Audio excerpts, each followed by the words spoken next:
देश में कुल 7 चरण में चुनाव हो रहे हैं। ऐसे में बता दें कि हम अब जिस भी लोकसभा क्षेत्र में है, गया में है, बता दें कि पहले चरण में यहाँ चुनाव हो रहे हैं। मेरे साथ बिहार सरकार के मंत्री संतोष सुमन जी हैं बातचीत करने के लिए।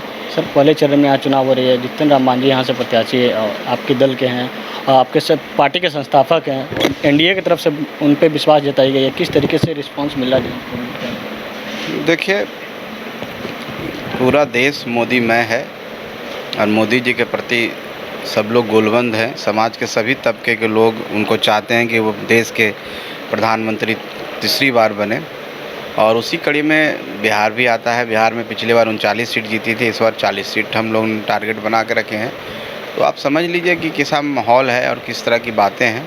हम 40 सीट जीत रहे हैं, उसमें गया भी आता है, और हमारे तो प्रत्याशी जीतन राम मांझी जी को सब जानता है, मुख्यमंत्री भी रह चुके हैं, एक लंबा अनुभव है उनका अपने राजनीतिक जीवन में।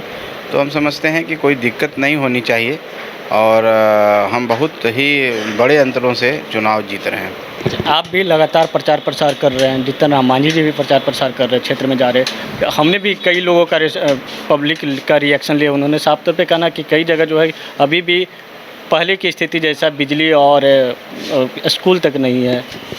देखिए, 2005 से तुलना करें तो बहुत ही सुधार हुआ है, और हो सकता है एक आध दो जगह ऐसी स्थितियाँ हो, लेकिन हमको नहीं लगता है।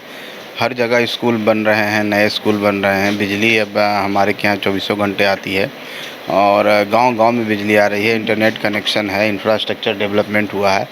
तो ऐसी बात कुछ जगह होगी, इससे इनकार नहीं किया जा सकता है, लेकिन ये नाम मात्र के है, उसमें भी सरकार सुधार कर रही है और वो भी ठीक हो जाएगा। अच्छा, जीतन राम मांझी यहाँ से सांसद बनते तो इस क्षेत्र में जो कमियाँ की आप भी घूम रहे हैं, तो कमियाँ क्या क्या पूछ रही, पता तो चल रहा होगा कमियाँ? देखिए, कमियां की बात करें, सांसद एक व्यापक होता है, वो पूरे देश स्तर पर होता है, और वो धरातल पर छोटी योजनाएं जो होती है, हमारे माननीय विधायक हैं, पंचायती राज के जितने भी लोग हैं वो करते हैं। लेकिन सांसद महोदय जो भी बनते हैं पार्लियामेंट में जा कर के उस क्षेत्र के ओवरऑल जो बड़ी बड़ी परियोजनाएं होती है उसके विकास के लिए, तो गया तो अपने आप में ऐतिहासिक क्षेत्र है, अपने आप में धार्मिक धरोहर है, यहाँ विष्णु की नगरी है, यहाँ आप कहें तो बौद्ध ज्ञान और मोक्ष की धरती है, बुद्ध भगवान भी यहाँ पर ज्ञान प्राप्त किए हैं। तो उस हिसाब से इस क्षेत्र में अगर फोकस किया जाए, इसको डेवलप किया जाए, इसमें विकास किया जाए, तो जितने पर्यटक कभी आते हैं, हम समझते हैं कि पर्यटक में और इजाफा होगा। जब वो आएंगे तो निश्चित तौर पर लोगों को रोज़गार मिलेगा, और जब रोज़गार मिलेगा तो ये क्षेत्र भी खुशहाल होगा, इस क्षेत्र को और विकसित किया जाएगा, एक मॉडल के तौर पर गया को बनाया जाएगा, इसकी ख्याति जितनी है उस और ख्याति प्राप्त हो। एयरपोर्ट जो है, एयरपोर्ट को बढ़िया बनाया जाएगा ताकि ज़्यादा से ज़्यादा संख्या में हवाई जहाज़ यहाँ पर आ सके, पर्यटक आ सकें, इसके लिए काम होगा। अब बिथो बांध की बात हो रही है, पानी जो फल्गु नदी में रहे इसकी बात हो रही है, और भी बहुत सारी हर क्षेत्र का हर प्रखंड बार बड़ी बड़ी लंबित योजनाएं हैं जो चिर परिचित मांग है, बहुत पुरानी मांग है वहाँ की जनता का। चाहे आप फतेहपुर ले लीजिए, टनकुप्पा ले लीजिए, चाहे किसी भी क्षेत्र में बेला ले लीजिए, हर क्षेत्र का अपना अपना एक डिमांड है जो बड़ी योजनाएं हैं। तो उन सारी योजनाओं को हम लोग जान रहे हैं, हर क्षेत्र से हम लोग रिप्रेजेंट कर चुके हैं, हमारे आदरणीय श्री जीतन राम मांझी जी, और सब चीज़ उनको पता है। हम समझते हैं वो जाएंगे, पार्लियामेंट में जनता का आशीर्वाद मिल ही रहा है, तो उन सारी लंबित योजनाओं को पूरी करेंगे। और जो गया का जो स्वरूप होना चाहिए, गया जो गया जी के नाम से भी फेमस है, वो उसकी जो कृति है, उसकी जो महिमा है, उस महिमा को और हम लोग ऊपर ले जाएंगे, ऐसा हम लोग समझते हैं। प्रधानमंत्री नरेंद्र मोदी भी 16 तारीख को आ रहे हैं।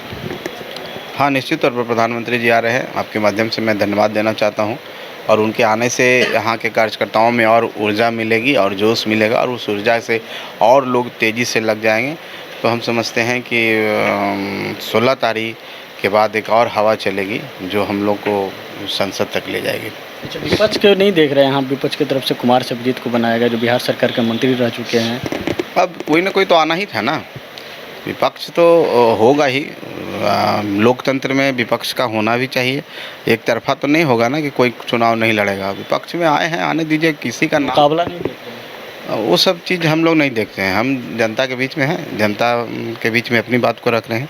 कौन क्या है, आस पीछे सामने वाला क्या है, उससे हमको कोई मतलब नहीं है। नहीं हम लोग किसी पर व्यक्तिगत टिप्पणी करते हैं और अपनी बात रखते हैं, अपनी बात करते हैं, और हमें विश्वास है कि जनता का आशीर्वाद हमारे साथ है।